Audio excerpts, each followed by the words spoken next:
तो हम आ चुके हैं गौरी कुंड। ये है गौरी माता का मंदिर जहाँ पे उन्होंने तपस्या करके भगवान शिव को प्राप्त किया था। जी हाँ, यहीं से हमारा जो सफ़र है वो शुरू होता है।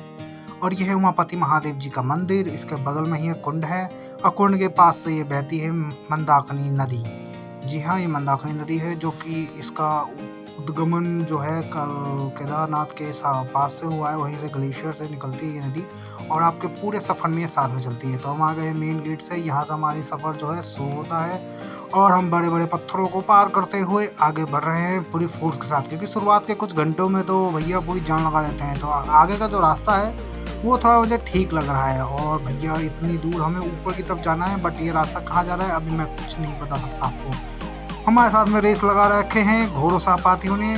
और ये हम यहाँ पे आ चुके हैं। व्यू चेक कीजिए गाइस, व्यू तो बहुत ही तगड़ा लग रहा है। हरे हरे पेड़ पौधे, साइड से बढ़ते झरने और साथ में बैठती नदियाँ। और घोड़ों ने तो ये हालत खराब कर रखी है क्योंकि जगह ही नहीं है चलने की। और ये देखिए हमें बहुत ऊपर जाना है। ये फाइनल डेस्टिनेशन जो आपको ग्लेशियर दिख रहा है, हमें उस पहाड़ को ही पार करके आगे बढ़ते जाना है, तब जाके हम अपनी मंजिल तक पहुँचेंगे। तो ये देखिए व्यूज गाइस, पहाड़ पत्थर निकल चुके हैं। हमारी हालत धीरे धीरे खराब होनी शुरू हो चुकी है क्योंकि अब हम करीब 4-5 किलोमीटर पार कर चुके हैं और हम आगे की तरफ बढ़ रहे हैं धीरे धीरे करके। हमारे साथ सफ़र में 60 साल 70 साल के बूढ़े अंकल जी भी जा रहे हैं। देखिए हमारे सामने अंकल चल नहीं पा रहे, लेकिन वो कितने फास्ट चल रहे हैं गाइस।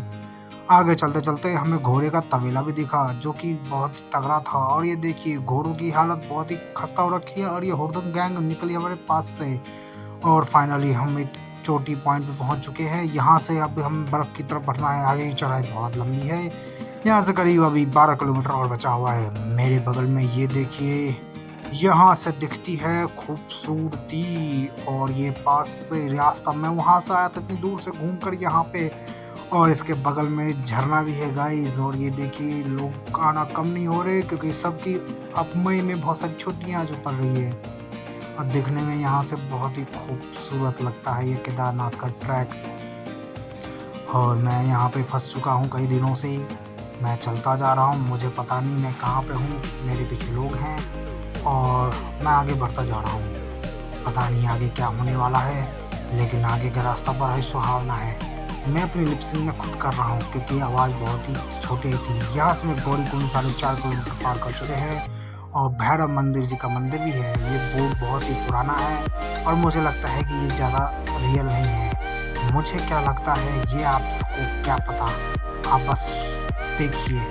यहाँ से ये मोड़ है और घोड़ों को पीछे छोड़ते हुए हम आगे की तरफ बढ़ते जा रहे हैं। यहाँ बीच में पेड़ है जहाँ से 2 रास्ते डाइवर्ट होते हैं, लेकिन घबराइए नहीं, ये आगे जाकर मिल जाते हैं तो आप कहीं खोएंगे नहीं। तो धीरे धीरे हम उस पहाड़ के पास पहुँचते जा रहे हैं। जितना हम उस पहाड़ के पास पहुँच रहे हैं वो पहाड़ हमसे दूर होता जा रहा है। ये सफ़र कब ख़त्म होगा हमें पता नहीं, क्योंकि रास्ते में जो भी किलोमीटर शो कर रहे हैं वो फेक है। और बोले तो वो रिपेयर के बाद सही नहीं किए गए क्योंकि रास्ते की लंबाई और भी ज़्यादा बढ़ चुकी है। जैसे तैसे हम धीरे धीरे आगे की तरफ बढ़ रहे हैं।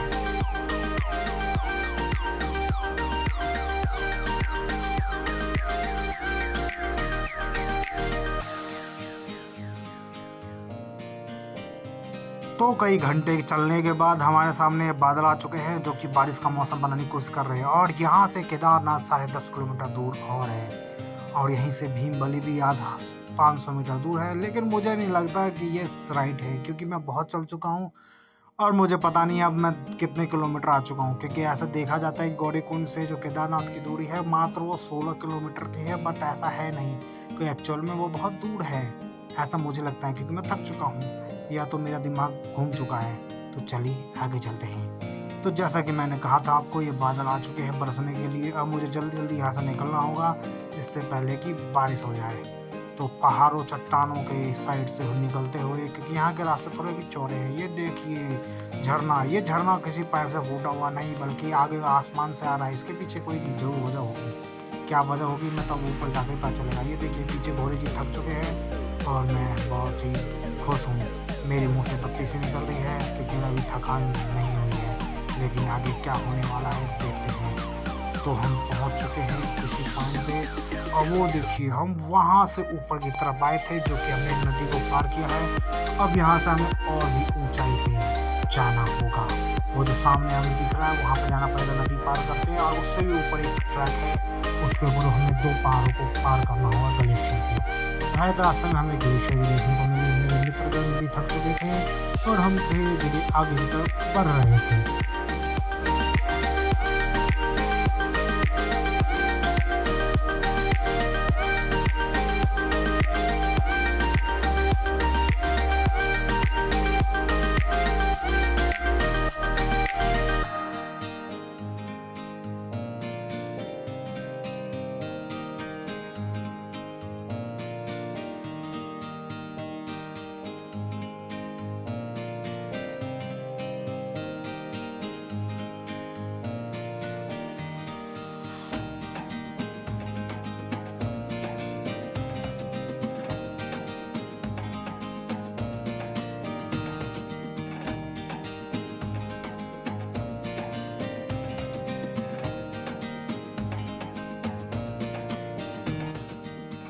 जैसे जैसे हम आगे बढ़ रहे थे साथ में ओ गोरे जी, हेलो हाय जी, कैसे है? बढ़िया है। अरे अरे थक गए क्या? अरे हम तो आगे बढ़ रहे हैं। अरे भाई हमें भी ले लो साथ में। नहीं भाई हमें माफ कर दो। इतना बात करके मैं आगे की तरफ बढ़ता चला गया, और आगे जितना मैं बढ़ रहा था पता नहीं क्यों रास्ता और भी लंबा होता जा रहा था। अरे मैं थक चुका हूँ भाई, कहाँ रह गया मंदिर? इतना सोच के मैं और आगे बढ़ता चला गया। मेरे पास से कई सारे लोग वीडियो बना रहे थे, मैं भी बनाने की कोशिश कर रहा हूँ, पता नहीं कैसी वीडियो बनी होगी। तो आगे की तरफ जैसे मैं बढ़ रहा था, आगे मैं देखा कि आसमान में घने बादल आ चुके हैं, बट क्या करें क्योंकि हमें इस पड़ाव को पार करना होगा। करीब करीब हम 10 किलोमीटर चल चुके हैं और यहाँ से केदारनाथ की दूरी लगभग 6 किलोमीटर और बची हुई है। साइड से झरना फूटा हुआ है और मेरे बगल से नदी भी बह रही है फूल उफान में। जरा सा पाँव फिसला और आप अपने टांग खुलवा सकते हैं क्योंकि नीचे आपको देख के चलना पड़ेगा। धीरे धीरे जैसा कि देख रहे हैं मेरे बगल से आंटी थक चुकी है, पालकी भी जा रही है, पिट्ठू वाले भी चल रहे हैं और हम सीधे पहाड़ के नीचे से निकल रहे हैं। हल्के से मिस्टेक और आपका खेल खत्म, ऐसा कहा जाता है। इसलिए पहाड़ों पे चढ़ने से पहले आँख नाक कान सब खुला रखें। और ये देखिए व्यू, बादल बिल्कुल सर के आसमान पे चिपके हुए। मेरे बगल से भी 2 बादल गए थे लेकिन उन्होंने भिगाया नहीं। बोले बेटा आगे जाके तो बहुत भिगेगा, अभी तो है नहीं। इतनी बात करके बादलों के साथ मैं आ चुका हूँ ये लोहे के पुल पे, क्योंकि यहाँ से एग्जैक्ट 5 किलोमीटर और है। और गाइस देखो हमें कहाँ चल रहा है, ये नीले वाली जाती हुई पट्टी दिख रही है, सबको पार करते हुए पहाड़ पे चल रहा है। वो देखिए मेरी हालत खराब हो चुकी है, लेकिन मंदिर अभी तक नहीं आया है। और नदी को फोटो शूट करने के बाद हम आगे की तरफ बढ़ते जा रहे हैं। पता नहीं क्यों अंकल आंटी मुझे ऐसे घूर के क्यों देख रहे हैं। अरे मैं रोए तो रहा हूँ। ये देखिए गाइस इतनी ऊंची चढ़ाई, अगर आप जम्मू कटरा गए होंगे तो जब भैरव बाबानाथ के ऊपर चढ़ते हैं तो बिल्कुल सीधे ऐसी खड़ी चढ़ाई हो। देखिए हम इस पुल से इतना ऊपर आए हैं, लगभग वहाँ से हम 500 मीटर की दूरी पे है अगर सीधे देखिए, लेकिन अगर पैदल चलेंगे तो वो 1 किलोमीटर दूरी है। धीरे धीरे जैसे हम आगे बढ़ रहे थे हमारे पड़ाव के बीच में जादू की धूप दिख रही थी। जब तक हमारे सामने धूप था हमारा जो साथ में आसमान भी था, लेकिन अब धीरे जोश खत्म हो रहा है क्योंकि सुबह 6 बजे से चलते चलते अभी शाम के 4 बज चुके हैं और अभी तक हम पहुँचे नहीं हैं। और यहीं से 2 रास्ते निकलते हैं। जो नया वाला रास्ता है ये हम अभी चल रहे हैं, जो पुराना वाला रास्ता था टूट गया था वहाँ से निकलते हैं। ये चेक करो गाइस, मेरे पीछे ग्लेशियर का बर्फ है जो कि स्टार्टिंग है। पता नहीं क्यों लोग इसको देख के बहुत खुश होते, बट इसमें मिट्टी था, ठंड गर्म थी क्योंकि चलते चलते मेरा क्वेश्चन आ गया था। और ये देखिए गाइस बादल आ चुके हैं, अब लगता है मुझे धूप बनना पड़ेगा। धूप मतलब रेन कोट पहनना पड़ेगा। आगे मुझे बर्फ की सफेद चादर दिखी, मुझे दूर से ऐसा दिखाई दे रहा था अबे ये रेत कहाँ से फेंक दिया इतनी सारी, गवर्नमेंट क्या कर रही है, स्लाइड बना रही है कि यहाँ से। फिर पास जाके पता चला अबे ये तो बर्फ है। बर्फ को देखकर मुझे लगा मुझे ठंड क्यों नहीं लग रही। फिर मैंने देखा अबे यार जो पागल बंदा पिछले 12 किलोमीटर से पैदल चलता आ रहा है 12 घंटे से, उसको ठंड कहाँ लगेगी। मेरे बगल में संतरी रंग के कोट वाले बंदे जा रहे थे झाड़ू लेके, क्योंकि उनकी सफाई का काम खत्म हो चुका था। इसके बाद घोड़े गधे खच्चर जो भी थे वो हमारे साथ साथ चल रहे थे, क्योंकि यहाँ पे लोग घोड़े खच्चर करना ज़्यादा प्रेफर करते हैं पैदल चलने से। अच्छा पता नहीं क्यों, क्योंकि वो थक गए होंगे या तो मज़े ले रहे होंगे। और धीरे धीरे करके हम निकल गए। हम ग्लेशियर पार करते हुए जब मैं यहाँ पहुँचा मुझे लगा कितना ही दूर होगा, कितना ही चलना पड़ेगा। अब उसको देख करके मेरा तो सर घूम गया। ये भगवान कितना ऊंचा है रे बाबा, मैं उधर से आया था बिल्कुल एंड से। अब देखिए गाइस जो हम पहाड़ देख रहे थे दूर से वो पास आ चुके हैं। अबे ये लोग लाल पीले नीले क्यों रखे हैं, अरे अब मुझे याद आया, हमारी बारिश शुरू हो चुकी थी और ये देखिए गाइस बादलों का बौछार, इसका मतलब बारिश खूब तेज होने वाली है।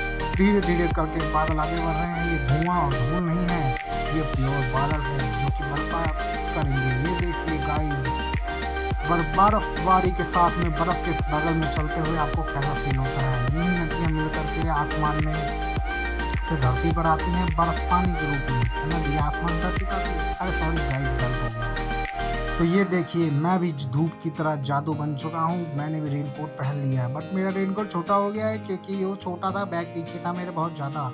और मैं धीरे धीरे सभी को साइड कहते हुए आगे निकल रहा हूँ। जहाँ भी मुझे धूप मिलेगी मुझे पावर आ जाएगी। ये देखिए गाइस चेक कीजिए, बगल से रुई की तरह बर्फ गिरती हुई और लोग पैदल चलने वालों को तो कुचल रहे हैं, घोड़े वाले। अबे भगवान क्या रास्ता बनाया है।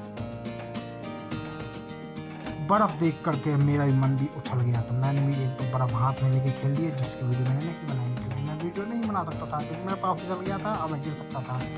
और ये है घोड़ों का अस्तबल, जहाँ पे चेक पॉइंट है बेस कैंप का। यहीं पे घोड़े सारे रुक जाते हैं और आगे का सफ़र आपको पैदल ही तय करना पड़ता है। यहाँ से आगे घोड़े नहीं जाते हैं।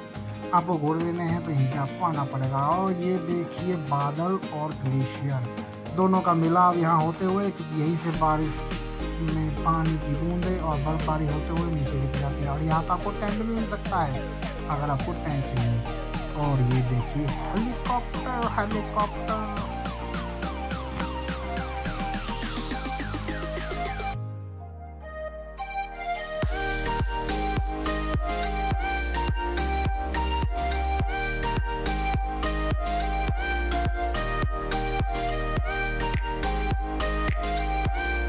एक्चुअली मंदिर का दर्शन हमने सुबह के 2 बजे कर लिया था।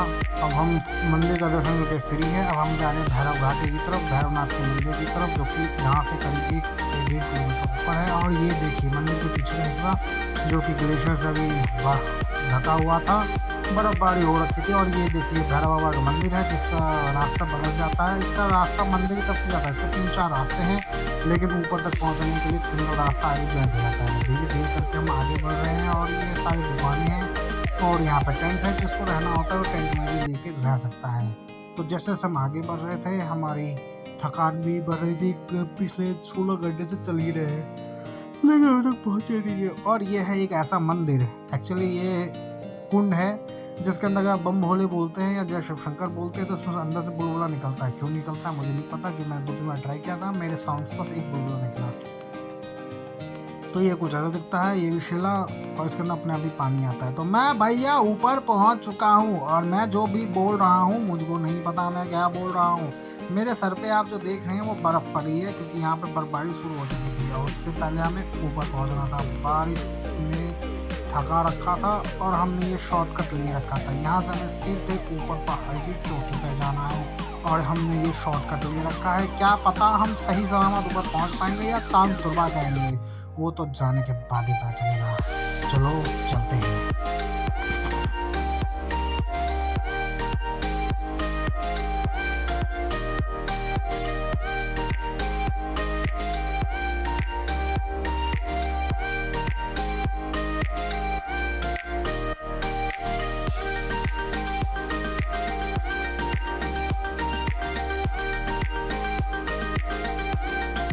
तो गाइस फाइनली हम शॉर्टकट से ऊपर पहुंच चुके हैं। यहाँ से मंदिर बहुत ही खूबसूरत दिखता है। एक्चुअली मंदिर के आसपास बहुत सारे कंस्ट्रक्शन हो रखे हैं और ये सारे टेंट सब रहने के लिए है। और भैरव मंदिर बिल्कुल छोटी पर यहाँ से सिर्फ 200 मीटर है। मैं आ चुका हूँ भैरवनाथ के मंदिर के पास, जहाँ पे भीड़ अभी बहुत कम है क्योंकि सभी अभी दर्शन के लाइन लगे हुए हैं। हमने रात में ही दर्शन कर लिए थे 3 बजे के आसपास।